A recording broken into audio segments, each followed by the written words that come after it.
안녕하세요. 결쌤입니다. 어제랑 그제 이렇게 학교 수업을 다녀왔는데 너무 행복했어요. 함께 해준 친구들 중에 오늘의 영상을 볼 친구들이 있을지 모르겠지만 아무튼 저와 함께 해주셔서 너무 고마웠고 그리고 그걸 통해서 이 채널의 정체성이 조금 더 정해진 것 같아요. 수업 중에 다 못한 이야기들을 더 함께 풀어주고 싶다. 네, 그런 생각이 들었어요. 오늘 여기 화면을 보는 것처럼 오늘은 여러분들과 이 이야기를 할 거예요. 대한민국 70%, 북한과 남한, 그리고 아파트, 옆집 수저 개수도 알고 있는 우리나라 문화. 이게 도대체 뭔 얘기인가? 자, 우리는 지금 어디 살고 있어요? 물론 외국 사는 친구들이 제 영상을 보고 있을 수도 있지만 대부분은 여기 대한민국에 살고 있을 거예요. 그쵸? 대한민국에 거주하고 있어요. 대한민국에 살고 있다는 건 어떤 얘기죠? 아마 한국말을 굉장히 편하게 할 거고요. 한국어를 쓰겠죠? 한국 문화에 익숙할 거고요. 한국 음식이 잘 맞을 거예요. 이게 되게 별것도 아닌 것처럼 보이지만 우리 무의식 안에서 얼마나 자연스럽게 그것을 사용하고 있는가라는 얘기를 하고 있는 거예요. 문화라는 게 우리 안에 얼마나 강하게 영향을 미치고 있는지. 그래서 그걸 인지하고 있지 않으면 깰 수가 없으니까 인지해보자라는 시간을 마련해 봤어요. 우리나라의 큰 특징이 뭐가 있죠? 여기 70%는 뭘까요? 다들 알 텐데. 이렇게 초등학교 때부터 배우잖아요. 이렇게. 우리나라에는 산지가 70% 이상이 있어요. 그쵸? 그리고 강원도에 가면 85% 이상이라고 해요. 그리고 또 하나는 뭐예요? 그쵸? 북한과 남한으로 분리되어 있어요. 분단되어 있어요. 그렇기 때문에 우리나라 지도를 그렸을 때 이렇게 해가지고 이제 중국이랑 뭐 러시아랑 이렇게 붙어 있긴 하지만 결국에 우리는 지금 분단의 상황이잖아요. 그리고 삼면은 또 바다로 둘러싸여 있고. 그렇기 때문에 어떻게 보면 그냥 우리나라의 모습 자체가 하나의 커다란 섬나라처럼 보인다는 거예요. 비행기가 아니고서는 나라 밖으로 나갈 수 없다는 것. 이것에 대해서 문화 인류학자들은 그렇기 때문에 자연스럽게 섬나라 사람들의 문화를 가진다라고 얘기를 해요. 거기에 추가적으로 국토의 70% 이상이 산지이기 때문에 우리나라 사람들이 정착해서 살 수 있는 땅이 그렇게 넓지가 않아요. 30%의 국토에서 다 같이 살고 있는 거예요. 그러다 보니 자연스럽게 아파트가 많아졌죠.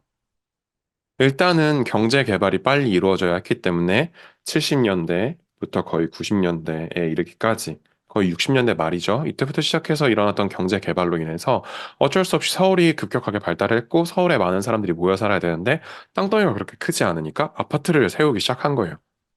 근데 아파트의 특징이 뭐죠? 똑같은 토지를 굉장히 많은 세대가 함께 공유를 하고 있다는 거예요. 그렇기 때문에 지하주차장에 가면 뭐가 보여요? 옆집 차가 보이죠. 자, 우리나라는 여기 옆집 수저. 옆집의 수저의 개수까지 알고 있을 만큼 우리나라 사람들은 정이 많았어요. 그래서 옆집 사람이 배고프다, 힘들다. 그러면 도와주기 위해서 우리는 더 많이 주변에 관심을 가졌죠. 그게 우리나라가 가지고 있었던 되게 좋은 문화였어요. 하지만 그것이 지금은 옆집은 어떻게 사네? 아버지는 뭐 하신대? 연봉이 얼마나 되시고 차는 뭘 끌고 있대? 아, 거기 부모님들은 뭐 하시고 할머니, 할아버지는 뭐 하셨었고 그런 것들을 다 알게 돼요. 그러다 보니까 너무 가까운 범위 안에 너무 많은 사람들이 같이 살고 있어요. 예전에 어떤 그 산림 관련하신 분이 쓴 책에 그런 얘기가 나와요. 나무들도 그리움의 거리가 필요하다. 이게 어떤 뜻이냐면 이렇게 땅이 있을 때 나무들이 너무 촘촘하게 있잖아요. 너무 촘촘하게 있으면 얘네들이 다 죽는데요. 너무 가까이 있기 때문에. 그리고 너무 멀리 있어도 좋지 않대요. 그래서 적당한 거리감이 있게 나무를 심는 것이 굉장히 중요하다 이런 말씀을 하셨어요. 그러면서 사람들 사이에도 그렇지 않을까? 너무 가깝다 보면 상처를 주고 너무 멀리 있으면 외롭고 그렇지 않을까? 이런 말씀을 하셨거든요. 그래서 그 고슴도치 얘기 많이 하잖아요. 가까이 다가면 찔리고 너무 멀어지면 춥고. 그래서 서로 적당한 거리를 두고 있는 게 굉장히 중요하다고. 근데 이런 점에서 우리나라가 가장 못하는 게 이 적당한 거리감을 두는 모습인 것 같아요. 너무 가까이 있고 너무 쉽게 보이고 그러다 보니까 하나하나 사사건건 다 개입을 하고 신경을 쓰고 그렇게 살면 되겠니? 그게 옳으니 그르니? 근데 제가 오늘 여러분들에게 해주고 싶은 말은 그거예요. 남들이 여러분들한테 그렇게 말할 수 있어요. 배부른 소리 하지 마. 근데 내가 배부른 거라고 생각 안 하면 난 배고픈 거예요. 남들이 왜 그래? 왜 그렇게 생각해? 그렇게 살면 안 돼. 라고 하는데 내가 괜찮으면 괜찮은 거예요. 선생님이 뇌과학을 굉장히 많이 관심을 가지고 뇌예요. 공부를 하고 책도 읽고 했는데 그 예전에 맹모 삼천지교라는 말 알아요? 그 맹자의 어머니가 맹자를 키우기 위해서 이사를 3번 다닌 거예요. 장터 옆에 있었더니 시장 상인들을 따라하고 뭐 어디에 갔더니 그 사람들 따라하고 그래서 서당 옆에 갔더니 공부를 따라하더라. 우리의 뇌가 그렇대요. 많이 인풋되는 것. 주변 사람들이 야, 너 그러면 안 되는데? 그래서 되겠어? 이런 일을 계속하면 나도 불안해진대요. 근데 주변에서 계속 아, 괜찮아, 할 수 있어. 이렇게 해주면 나도 괜찮아진대요. 그렇기 때문에 사실 여기서 가장 중요한 건 저는 부모라고 생각해요. 그래서 이 영상을 부모님이 꼭 봤으면 좋겠다. 그런 생각을 하고 있어요.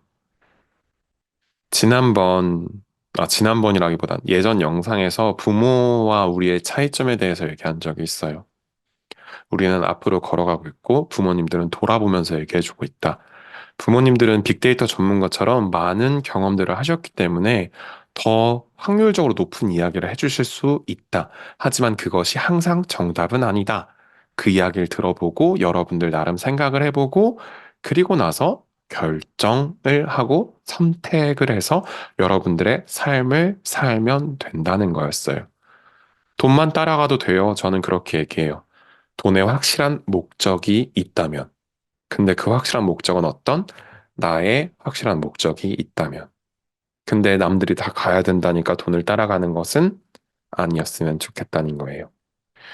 우리는 이런 세상을 살면서 어쩔 수 없이 그렇게 생각하고, 그렇게 받아들이고, 그게 맞다, 그게 이라고 자연스럽게 생각하는 것들이 있어요.